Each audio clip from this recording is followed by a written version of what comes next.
সন্ময়দা, কারুর নাম বাদ দিতে দেব না। পাওয়া গেল কি শেখ শাহজাহান এতদিন পর্যন্ত যা করতো তো করতো, এখন শেখ সিরাজুল বলে আরেকটা লোক, এই লোকটার সাথে যে আরো লোক আসেনি তার কি প্রমাণ সন্ময়দা? এই লোকটা যে রুটে এসেছে সেই রুটে যে আরো 10,000 লোক আসেনি, 5,000 লোক আসেনি তার কি প্রমাণ আছে সন্ময়দা?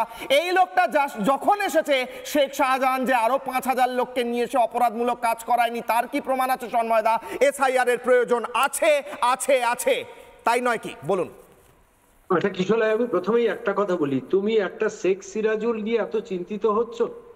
সাম্প্রতিক কালে একটি ঘটনার প্রসঙ্গে আমি খুব পুলিশ দ্বারা ব্যতিব্যস্ত হয়েছিলাম। গোসবা থানার অধীন পাঠানখালী গ্রাম পঞ্চায়েত, তোমার যদি জানা থাকে জানো, 3,558টা ভুয়ো বার্থ সার্টিফিকেট ইস্যুড হয়েছিল পাঠানখালী গ্রাম পঞ্চায়েত থেকে। সংখ্যাটা একটা দুটো না, 3,558টা।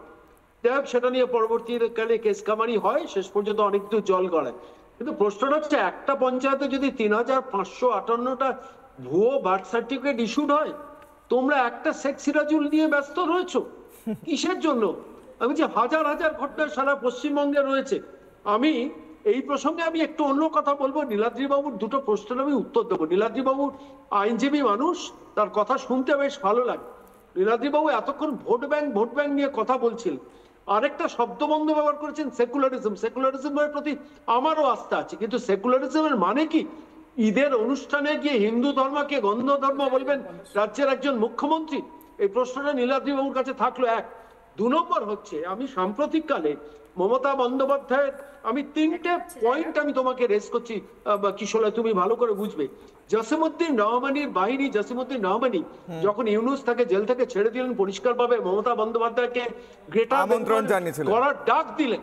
মমতা বন্দ্যোপাধ্যায় অপোজ করেছেন? করেননি। এক। দ্বিতীয়ত, চিন্ময় মহারাজ নিয়ে মমতা বন্দ্যোপাধ্যায় কদিন কথা বলেছেন? অডিও নেই, কদিন কথা বলেছেন? 2। 3 নম্বর হচ্ছে, কুশল বরণ চক্রবর্তী যখন ওইভাবে আক্রান্ত হলো, মমতা বন্দ্যোপাধ্যায় তার বিরুদ্ধে কোনো কথা বলেছেন? সেইটা ঘটনাটা নিয়ে আসলে মমতা বন্দ্যোপাধ্যায় পরিষ্কারভাবে বলছি, বাংলাদেশি ইনফিল্ট্রেশনটাকে এনকারেজ করেছেন। 2015 সালের মার্চ এপ্রিল নাগাদ রাজনাথ সিং যখন কেয়াদি যেটা বলছিলেন যথার্থ, যখন রাজ্যের মুখ্যমন্ত্রীর সঙ্গে এসে সরাসরি দেখা করে বলেছিলেন যে আপনি জমি দিন, টাকা যা লাগবে দেব, সেটা দিতে লাগলো 2025 সাল। প্রশ্নটা হচ্ছে এখানে। আর নীলাদ্রি বাবু একটা ডাহা মিথ্যার কথা বলেছেন, আমি পরিষ্কারভাবে বলি, সেটা হচ্ছে এ রাজ্য নাকি প্রচুর জমি দিয়ে দিয়েছে। তাহলে নীলাদ্রি বাবুর কথা ধরতে গেলে প্রশ্নটা হচ্ছে, রাজ্যের মুখ্যমন্ত্রী মিথ্যা বলেছেন? রাজ্যের মুখ্যমন্ত্রী রাজ্যের মুখ্যমন্ত্রী নিজে সম্প্রতি বলেছেন, আমি জেলা শাসকদের নির্দেশ দিয়ে দিয়েছি তারা যেন জমিগুলোকে রিলিজ করে দেন। আজকে বলছেন 2025 সালে, বলছেন 2015 সালে যেটা বলা উচিত ছিল।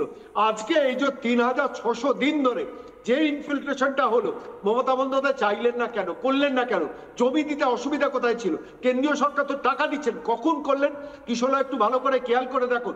যখন বাংলাদেশের অগাস্ট বিপ্লব হলো, বাংলাদেশ ক্রাইসিস হলো, কেন্দ্রীয় সরকার যখন সুপ্রিম কোর্টে অর্ডিন্যান্স আনতে চললেন যে রাজ্য সরকারের নির্দেশ উপেক্ষা করে সরাসরি কেন্দ্রীয় সরকার বর্ডার সিকিউরিটি ফোর্স জমি অধিগ্রহণ করে নেবে, যখন মমতা বন্দ্যোপাধ্যায় বুঝতে পারলেন যে তার এখতিয়ারের বাইরে চলে যাচ্ছে, তখন তিনি জমি দিলেন। প্রশ্নটা হলো, জমি না দেওয়ার পেছনে স্বার্থটা কি ছিল? তাহলে আপনারা বলছেন কেন দেয়নি? তাহলে বলছেন কেন দেয়নি? কোনটা সত্যি হয় দিয়েছে না দেয়নি? কি করেছেন 2015 থেকে? কি করেছেন 10 বছর ধরে? কি করেছেন? কোনটা সত্যি? দিয়েছে কি দেয়নি? নীলাদ্রি বাবু, দিয়েছে কি দেয়নি? সেটা বলুন না। তো এখন দিয়েছে নালে দেয়নি? এখনো পুরো দেননি, এখনো পুরো দেননি। 14 বছর পর উনি নির্দেশ দিচ্ছেন, এবার বলবো জমিগুলো দিয়ে দিক।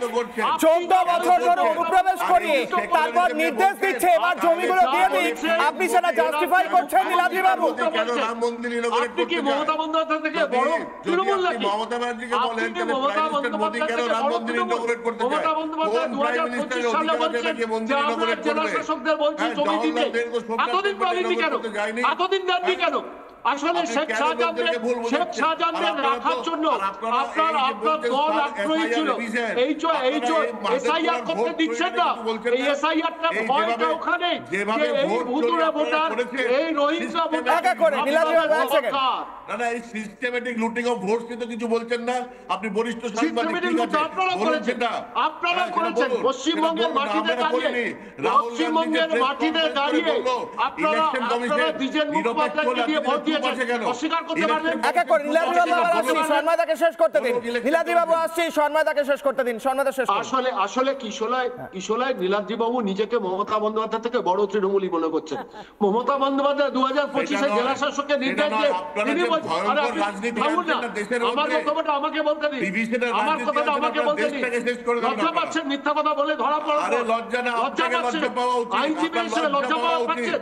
10টা বছর ধরে লোক দিয়েছেন আপনারা, 10টা বছর ধরে দিনের পর দিন বাংলাদেশের জসিমউদ্দিন বাহারি আনসারুল্লাহ বাংলা সমাজকে। নীলাদ্রি বাবু এক সেকেন্ড, এটা ডিসেন্সি নয়, এক সেকেন্ড শেষ করতে দিন। শর্মাদাকে আবার আসছি, আপনার কাছে আসবো তো, শেষ করুন শর্মাদা। কিশোলায় ওর কাছে উত্তর নেই। জসিমউদ্দিন রহমানিকে বিরোধিতা করেননি কেন মুখ্যমন্ত্রী মমতা বন্দ্যোপাধ্যায়? আবার কথা বলছে, দেখেছেন তো? আপনি তো মানে অসভ্যতা লিখেছেন আপনারা। আমার কথা অডিও ডাউন করতে হবে নীলাদ্রি বাবু, একটু ওয়েট করুন। অদ্ভুতভাবে কাউকে কথা বলতে দেন না। জসিমউদ্দিন রহমানের আহ্বানকে কেন বিরোধিতা করেননি? কেন চিন্ময় মহারাজ নিয়ে কথা বলেন না? কেন কুশল বরণ চক্রবর্তী নিয়ে কথা বলেন না? কেন জামাতদের বিরোধিতা করেন না? কেন আইএস জঙ্গিদের বিরোধিতা করেন না? কেন তালিবানিদের বিরোধিতা করেন না?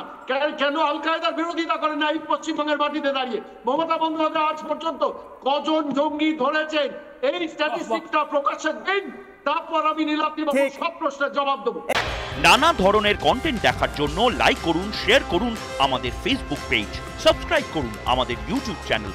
পাশাপাশি অন্যান্য ব্রেকিং নিউজের জন্য অবশ্যই চোখ রাখুন রিপাবলিক বাংলায়।